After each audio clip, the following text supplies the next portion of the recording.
Bonjour à tous, j'espère que vous allez bien. On se retrouve cette fois-ci pour la review du Cooler Master Maxterbox TD500 Mesh. Donc on est sur la version blanche. Sachez qu'il existe deux modèles pour ce type de boîtier. Vous avez les versions mesh, donc qui auront donc du mesh à l'avant. Donc le mesh c'est la matière en façade.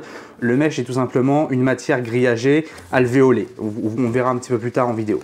La deuxième version qui existe, c'est tout simplement la version cristal, qui à la place du mesh en fait, eh bien, ce sera tout simplement du plexiglas en façade. Donc le plexiglas a l'avantage d'être un petit peu plus joli, un petit peu plus esthétique, une fois bien déballé, une fois le tout bien rangé, bien propre, ce sera très joli avec du plexiglas. Par contre, le mesh sera certes un chouïa moins joli, par contre sera bien mieux en termes de performance de refroidissement. L'airflow va être bien amélioré avec du mesh plutôt qu'avec du plexiglas en façade. Et en attendant, eh bien, écoutez, on est parti pour la review du bestiau. Alors pour commencer cette review, eh bien, écoutez, voici le Cooler Master TD500 Mesh en version blanche.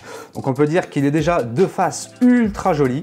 Vous pourrez retrouver ici le bouton Power et le bouton Reset sur la face avant. Vous pourrez aussi retrouver les ports USB 3.0 ainsi que le casque et micro en jack 3.5. Le boîtier possède un filtre magnétique sur le dessus du boîtier, donc c'est très sympa, c'est un must-have à avoir en 2020 pour nettoyer simplement son boîtier, du moins le filtre à air. À l'avant, eh bien écoutez, on est sur du mesh. Sous le capot se cachera des ventilateurs RGB de 120 mm. Et bien entendu, avec le boîtier sera livré 3 ventilateurs en 120 mm déjà installés en façade. Pour retirer la mèche de la face avant, il suffira de dévisser, de retirer le mesh et on peut le passer sous un petit coup d'eau pour que ce soit propre. On peut voir aussi que le mesh a une petite forme de rupise, on a l'impression d'être dans Zelda. Très sympathique. Pour remettre le mesh, eh bien c'est très simple, un petit coup de tournevis et le tour est joué, votre façade est de nouveau solide. En dessous du boîtier, vous retrouvez un petit filtre à air. Alors là pour le coup, c'est le petit point négatif, je trouve qu'ils sont pas foulés un petit peu. C'est pas particulièrement simple à enlever et à mettre. J'aurais pour le boîtier préféré un système de rack en dessous pour le filtre à poussière. Vous retrouverez bien évidemment en dessous du boîtier les 4 patins anti-dérapants. Du côté de la face latérale, on a ici une plaque en verre trempé de 4 mm d'épaisseur légèrement gravée, ce qui est super joli au rendu. À l'intérieur du boîtier, vous pourrez mettre un radiateur de 120 mm, 240 mm et 360 mm, ce qui est complètement énorme. Le format pour les cartes mères, c'est ITX, MATX et ATX. À l'arrière du boîtier, vous pourrez mettre un radiateur de 120 mm. Et sur le haut du boîtier, bien écoutez, vous pourrez mettre des radiateurs de 120, 240 et 360 mm, ce qui nous fait beaucoup de place pour les radiateurs ou des ventilateurs. À l'arrière, bien écoutez, des petites plaques sont démontables pour pouvoir installer vos différents périphériques. Vous pourrez aussi retrouver pas mal de passe-câbles, 2 au niveau de l'alimentation, 3 à l'arrière qui sont caoutchoutés et 3 sur le dessus qui ne sont pas caoutchoutés. Vous aurez aussi 2 ports SSD à l'avant et vous aurez bien entendu aussi 2 ports SSD à l'arrière de votre ordinateur. Sous le cache alimentation, eh bien, heureusement, on retrouve de l'espace pour mettre une alimentation de format ATX 180 mm.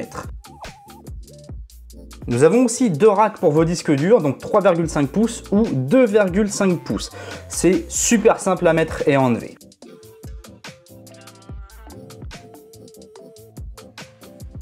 Avec le PC, vous sera fourni le manuel d'utilisateur, des serre-clips, des petits patins en caoutchouc pour installer vos différents SSD, la télécommande à RGB et la petite visserie. Bon, maintenant je vais vous laisser profiter un petit peu du RGB de la tour.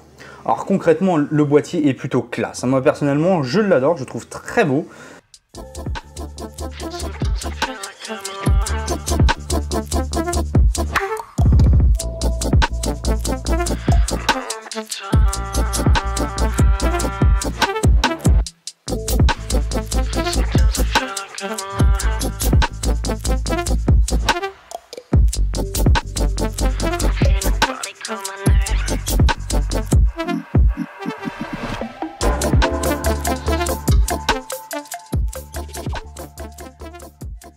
Bon, ici nous avons différents modes de RGB, donc on a le mode classique, on a le mode où ça tourne un petit peu, là nous avons le mode changement, enfin, voilà, vous voyez un petit peu, il y a pas mal de modes, honnêtement c'est un très bon point pour le coup, on peut vraiment personnaliser son RGB et mettre en fonction de ses envies.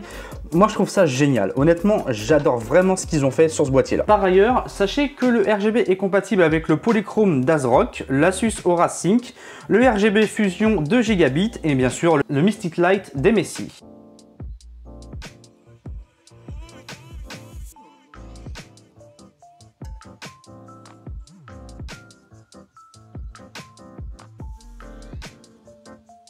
Et bien voilà, je pense en avoir fini avec la review du Cooler Master Masterbox TD500 Mesh en version blanche. Donc écoutez, j'espère que cette petite vidéo présentation du boîtier vous aura plu. Si vous venez juste de me découvrir, je vous invite toujours à vous abonner et activer les notifications pour ne pas manquer les futures vidéos.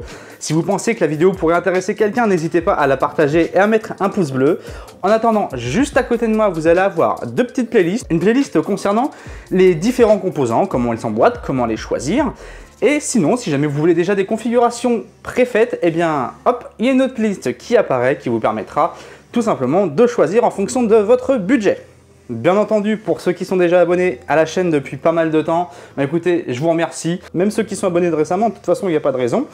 Je vous remercie parce que sans vous, je n'aurais pas pu tester à quelque part ce boîtier. Voilà, c'est grâce à vous. Hein. Si vous êtes là, aujourd'hui on est proche des 5500 abonnés, c'est complètement démentiel. Mais c'est grâce à vous que j'ai ce genre d'opportunité. Alors pour le coup, ce boîtier n'est pas une sponsorisation, c'est moi qui l'ai acheté, mais c'est parce que vous êtes là que j'ai pu le prendre. Donc du coup, je vous remercie pour tout ça, c'est juste ouf. Voilà, donc cette fois-ci, je vous laisse tranquille. Je vous souhaite une bonne journée, une bonne soirée, une bonne nuit, peu importe selon l'heure à laquelle vous regardez cette vidéo. Et en attendant, je vous dis comme d'habitude, restez connectés.